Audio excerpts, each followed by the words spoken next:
E aí, pessoal, vamos falar da folha de pagamento do Grêmio. Em que pé anda? Como a gente pode analisar e como está sendo difícil para o Grêmio chegar na meta. E vamos falar também sobre um jovem que tem a grande chance dele no gauchão. E mais, um novo nome especulado. Vamos falar sobre isso a partir de agora. César Cidade Dias falando de Grêmio aqui no YouTube. Papo de gremista para gremista. Mas antes, fique com ele, Ativo. O Ativo é parceiro deste espaço e ele melhora a sua vida. Isso mesmo, entre agora aqui no WhatsApp e compre o Ativo e comece o ano muito bem com o Ativo. O Ativo é a solução. Gente, separei 3 assuntos aqui. A folha de pagamento, em que pé ela anda.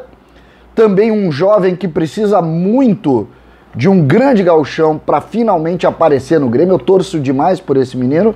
E um novo nome, um novo jogador que surgiu aí nas especulações do Grêmio. Vou começar por esse nome, Moisés Vieira da Veiga, 25 anos, atacante, que está neste momento jogando na Ponte Preta.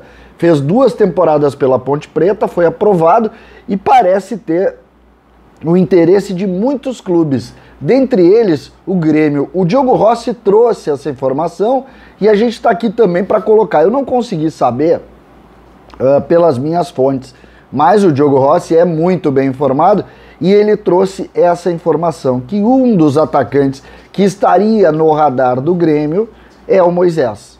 Lembrando que o Grêmio já demonstrou interesse no Sorriso e o Grêmio procura um homem de lado para tentar compor o seu grupo. O Grêmio que hoje anunciou o Diego Souza, em definitivo até o final de 22, aí revertendo aí uma lógica que era da saída desses jogadores. O segundo ponto que eu queria colocar nesse vídeo, eu vou começar com esse jovem jogador, Rildo. Rildo foi emprestado para o time do Brasil de Pelotas para atuar na Série B. Fez um campeonato dentro do razoável, eu gostei das suas atuações. Inclusive falei com pessoas que acompanharam de Pelotas e ele foi e saiu com ótima imagem lá, apesar do péssimo momento do Brasil. O Brasil não tinha mais nada a fazer na competição e o Rildo saiu bem. Eu vi uma entrevista do Rildo no Show dos Esportes da Rádio Gaúcha, uns 2 dias atrás, e gostei muito da forma como ele se manifestou. Eu, particularmente, gosto demais do Rildo, tá? O Rildo fez uma Copa São Paulo ao lado do Elias muito boa. O Rildo é mais habilidoso, ele não é esse homem direto de área, ele joga como um meia atrás do centroavante. Eu, particularmente, gosto muito do Rildo. Acho que o Rildo tem muito a contribuir com o Grêmio, mas o Grêmio quer algo diferente dele.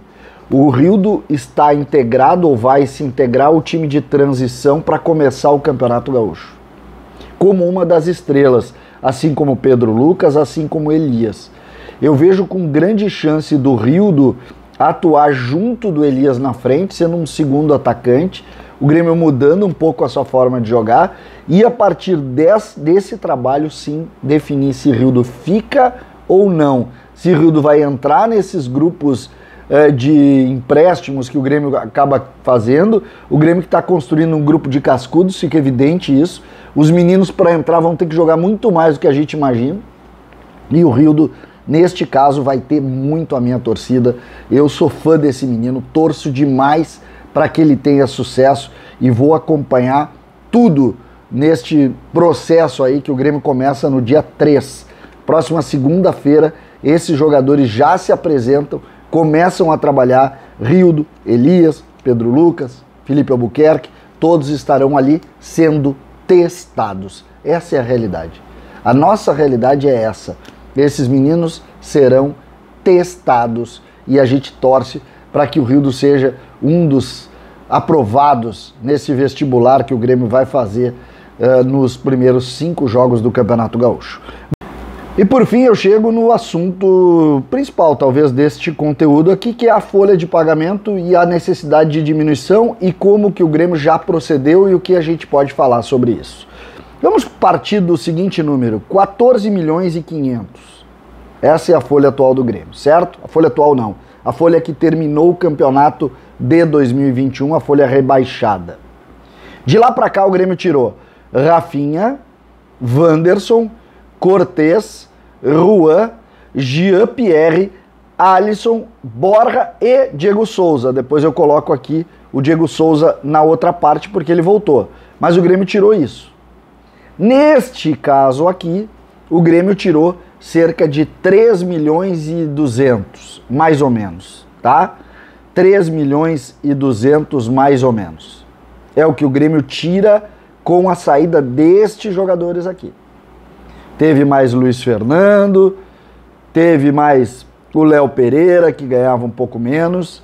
Então vamos fazer aí 3 milhões e meio. Certo?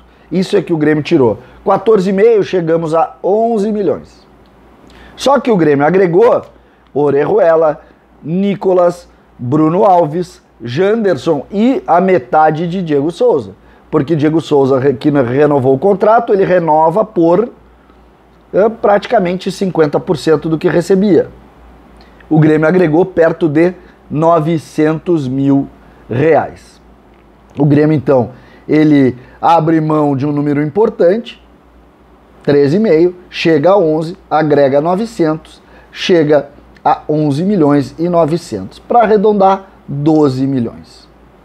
Para atingir a meta do presidente Romildo Bolzan, o Grêmio teria que perder mais 4 milhões e meio, certo?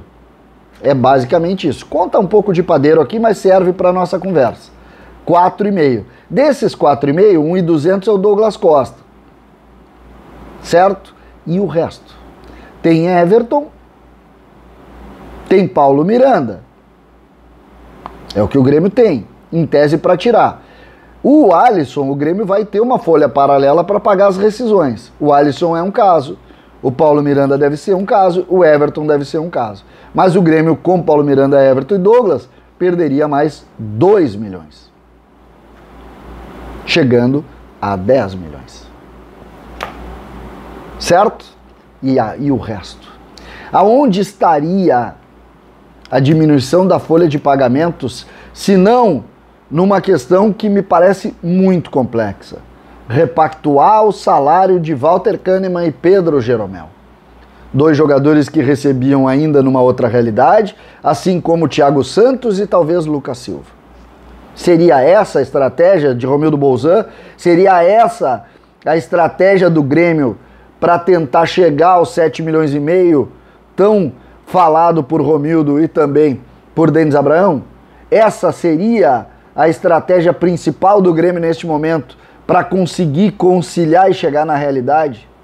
Eu espero que o Grêmio deixe o discurso e consiga, na prática, estes números que parecem importantes para o orçamento do clube. O Grêmio precisa atingir a sua meta. E quando a gente analisa, passado, olha, grande parte do processo, porque o Grêmio tirou muitos jogadores já, a gente vê que falta muito ainda.